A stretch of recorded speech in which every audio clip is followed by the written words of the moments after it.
Hello there, I'm John, and as a church leader, I am often approached with people struggling with mental health issues, and I'm often asked as well, what resources and what thought goes into how we support those with mental health as a church, and especially in this last year, what everyone's been through, I feel that it's really sort of important that actually we start addressing this. So what better thing for me to do than go straight to my wife Tanya here, who's a member of the British Psychological Society. She is a psychologist, and I thought, oh well, that's a pretty good place to start, really, isn't it? So, hello Tanya. Hello, John. That's fine. So yes, we're going to have this conversation. We're going to talk about some tools and strategies to help all of us with our mental health. And we're going to throw some questions in there, aren't we? Mm-hmm. So that we can get talking about mental health. It's a good thing to be talking about. It's a healthy thing to be talking about. God cares about our mental health. And actually the stuff that we're going to talk about, it's got some real core, real foundations in God's word. That's exciting. So we can hopefully bring that to life as well. So Tanya, can you please, we're going to talk today about mental health strategies, and just 3 simple mental health strategies to start. Right, so that's good. Nice boundary. Go on, sorry. The first one Yeah. I would suggest is to get a notebook, a nice pretty one maybe, a nice leather one for the guys, pretty one for the girls, I don't know, and start writing down your thoughts and feelings every single day, preferably at the end of the day. And if you're stuck and you don't know what to write about, or you don't feel like anything's happening in your, like how you're feeling, then write that down. So start with, I don't know what to write. What's the point in doing this? Maybe you might think, there is no point. And that is valid. How is this going to help me? So write all that down, because research shows that as soon as you start writing stuff down about how you're thinking and feeling, it just flows. So keep a journal. Keep a journal. So I'd say, for instance, that the Bible is like a God-inspired journal of mankind expressing itself. Yeah. In its relationships, struggles, and life with God. Mm-hmm. And I suppose best example of that is David. Yeah. In the Psalms. Mm-hmm. Yeah, he did that, didn't he? He just let it all out. He was mentally healthy in his expression to God. Or emotionally intelligent, I would say. Because when you know how you're feeling and you acknowledge that, then you are essentially emotionally intelligent. So, emotionally intelligent David. Mm-hmm. Right, that's good. I like it. So people, first thing, we're going to get a journal and start writing down what's going on today. Where would you start with that? How would you when would be a good time, do you think?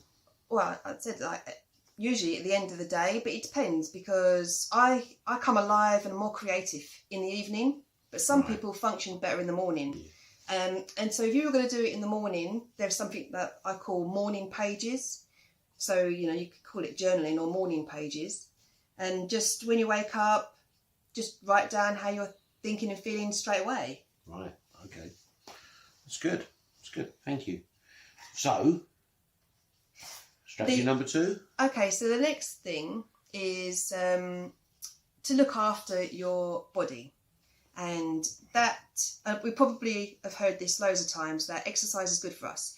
And in research, because obviously I do a lot of research, the number 1 benefit for our mental health is exercise. And that doesn't mean that you have to go to the gym for half an hour every single day, although that would benefit you. But even going for walks, it will help your mental health. Doing jumping jacks, even planking, anything that makes your body do something. And the other thing is to get the right amount of sleep for you. So I function better on less sleep. If I have too much sleep, actually, that makes me grumpy. If I have too much sleep, I'm the opposite.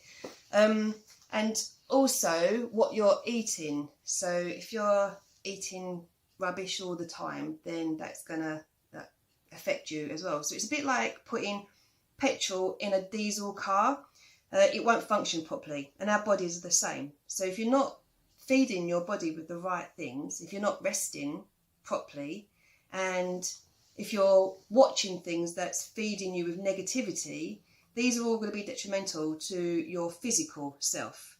So when your physical self is functioning really, really well, your mental well-being will as well. Wow. There's a lot there though, isn't there? Yeah, yes. I like the idea of walking. I walk a lot. I could probably do the walking some more. And you know, Enoch walked with God as a lovely sort of attribute was, you know, said about him, that he walked with God. Lovely thing to say. But the rest as well is like, God talks about, you know, he's put Sabbath in there. Right, we're starting Genesis. There's space for rest. How it's so important for us. Now, even Jesus said, he said that Sabbath was made for man, not man for the Sabbath. And so it's so important that we rest and, you know, physically eating right. And I know if I'm hungry, actually if I'm hungry or tired, I'm a right grump. Me And too. yeah, yeah, I know. But the thing is that, you know, hunger, I mean, David, he was another one, Mr. What do we call him? Emotional intelligence. Emotionally intelligent David. When he was hungry, he went to the temple and there was the ceremonial bread. He took that and he ate it because he needed that sustenance. We need to look after ourselves, need to be feeding ourselves. And you said there about, it's not just then that physical, it's also then, so social media. Mm-hmm. I know particularly you with the news. Yeah, so I don't like to watch the news because I find it negative. It makes me feel really overwhelmed. And so I don't watch the news because I know that doesn't benefit me. And so if you're like a social media scroller, Yeah. that's not really benefiting you. Actually, it's preventing you from just sitting and reflecting, which you could do in your journaling, is to sit and reflect. What am I thinking? One what thing am I impacts feeling? the other. Yeah. Right. Okay, and there's lots of other positive things as well, like podcasts, or I know you have that Woman Alive magazine? Yeah. There's a Christian magazine for women. Yeah. And the Bible. yeah. That's a good one. We'll start there. But but that's the thing is what you're feeding yourself with is important too. Yeah, I like that. I need to probably think about it a bit more and start putting some of that stuff into action. So the third third strategy that I would suggest to improve your mental well-being is your support network. So the people that you're hanging out with, are they encouraging you? Are they supporting you? And are they challenging you? Tough questions. Yeah, because sometimes if you're doing something that's not very good for you and you've got a friend that's just saying, yeah, that's okay, it's not really supportive. It's not going to help you change and develop and make your mental well-being better. So who are you hanging out with? It's really important. And a very good example of a support network is the church. Yeah, well, I hope so. We're trying. And, you know, I know that not everybody in the church is a good fit for you because we don't all click, and that's normal and that's okay. Just because you don't click or gel with someone doesn't mean that they don't like you or you don't like them. It's just not a good click. And now, if we were all to get on and click with each other, then we'd probably all be married in a way. And that's why, you know, that's just not that's not possible. So the church is a good place to start because you've got the similar interests. We follow Jesus, so that's a good basis. You know, hang out with people that are similar to you, but also that will challenge you. So not, you know, you're all doing the same thing and then not growing. You need someone that is similar but has like a different perspective, maybe, to broaden your mind and enhance your critical thinking. So the church is a good start. You're looking at me like very, Are you? That's contemplating, aren't you? You're thinking. Just really reflecting on that. And it's interesting because I was actually thinking of Job. Oh, yeah, Job. Yeah. Yeah, because Job, obviously, well, do you want to tell? Because you're... No, go on, you do it. No, you do it. Well, okay, so Job is a good example because he lost everything. Everything was taken away from him. And I'm not going to go into the story, so I recommend you read the book of Job. But the thing I'm trying to say here about who you're hanging out with. So God took everything away, and his friends said, it must be something that you're doing, which isn't really encouraging, because Job didn't do anything. You know, the story is, it's better if you explain it, because I think you're better at explaining Bible stories than me. Well, no, but that's it, isn't it? He had a group of friends around him who really went on this process and this, this huge, great conversations where generally they picked holes in him and tore him down rather than supporting, loved, challenged, encouraged. They were called friends in the Bible, but it's like sometimes you think friends, some people's friends, you're better off with enemies. And we did big choices we make about who we spend our time with, but we are made for community. The early church used to have this picture they had of the Trinity, God the Father, God the Son, God the Holy Spirit, in a dance. And that's how they started, in community, and they're inviting us in. And the church is an expression of community, and small groups even, that we go down, don't we? We start at the large, and we bring these things down into what they mean to us as close as possible. So the small group situation, that's a great way of expressing community, and hopefully they have all the attributes that you're talking about there. That challenge, support, encourage. Because it's not support and encourage. You need to be challenging as well, because we all pick up bad habits. And I mean, in a marriage, if Tanya doesn't say to me, you need to exercise more, I might not. I won't. So things like that. Yeah, go on. To summarise, start journaling, rest, and get a positive support network for you, which we have some questions. You do. And rest and look after yourself physically as well. Yeah. And we do. We have some questions for you. Love questions. Go on then, Tanya. Oh, I can't read your handwriting though.